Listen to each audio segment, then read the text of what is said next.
मछुआरा और लालची मंत्री। बहुत पुरानी बात है। दक्षिण भारत में एक राजा राज्य करता था। राजा का राज्य समुद्र के किनारे था। राजा को भोजन के साथ मछलियां खाने का बहुत शौक था। बिना मछलियों के राजा का भोजन अधूरा रहता था। एक बार की बात है, राजा के राज्य में बहुत तेज तूफान आया, जिसके कारण कोई भी मछुआरा मछली पकड़ने के लिए समुद्र में नहीं जा सका। उस दिन राजा को भोजन में मछलियां नहीं मिली, जिससे राजा बहुत उदास हो गया। राजा ने जब अपने मंत्रियों से इस बारे में पूछा तो उन्होंने बतलाया कि इतने तेज तूफान में समुद्र में मछली पकड़ने जाना अपनी जान पर खेलने के समान है, इसलिए कोई भी मछुआरा समुद्र नहीं जा रहा है।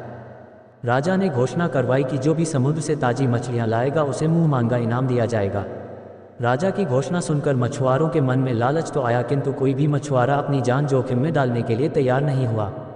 उसी राज्य में एक बहुत ही गरीब मछुआरा रहता था। उसे जब राजा की इस घोषणा का पता चला तो अपनी दरिद्रता दूर करने के लिए वह अपनी जान की परवाह किए बगैर समुद्र में चला गया।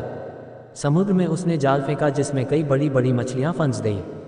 मछुआरा मछलियां लेकर राजा के महल पहुंच, किंतु राजा के सैनिकों ने उसे महल में नहीं घुसने दिया। राजा के एक खास मंत्री ने मछुआरे को ताजी मछलियों के साथ देखा तो मछुआरे को अपने साथ राजा के पास ले जाने के लिए तैयार हो गया। मंत्री जानता था कि राजा मछलियां देखकर बहुत अधिक प्रसन्न होगा और इसके बदले मछुआरे को बहुत सारा धन देगा, इसलिए उसने मछुआरे के समक्ष एक शर्त रखी कि जो भी इनाम मिलेगा उसका आधा हिस्सा मंत्री अपने पास रखेगा। मछुआरा मंत्री की बात मान गया और मंत्री मछुआरे को लेकर राजा के पास पहुंचा। मछुआरे के पास ताजी ताजी मछलियां देख राजा बहुत खुश हुआ। राजा ने मछुआरे को मुंह मांगा इनाम मांगने के लिए कहा।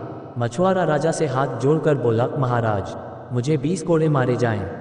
मछुआरे की बात सुनकर राजा को बड़ा आश्चर्य हुआ और उसने फिर से मछुआरे से कुछ मांगने के लिए कहा, किंतु मछुआरे ने फिर 20 कोड़े खाने का इनाम मांगा। राजा ने अपने सैनिकों को बुलाया और मछुआरे को 20 कोड़े मारने का आदेश दिया। सैनिकों ने मछुआरे को कोड़े मारना शुरू किया।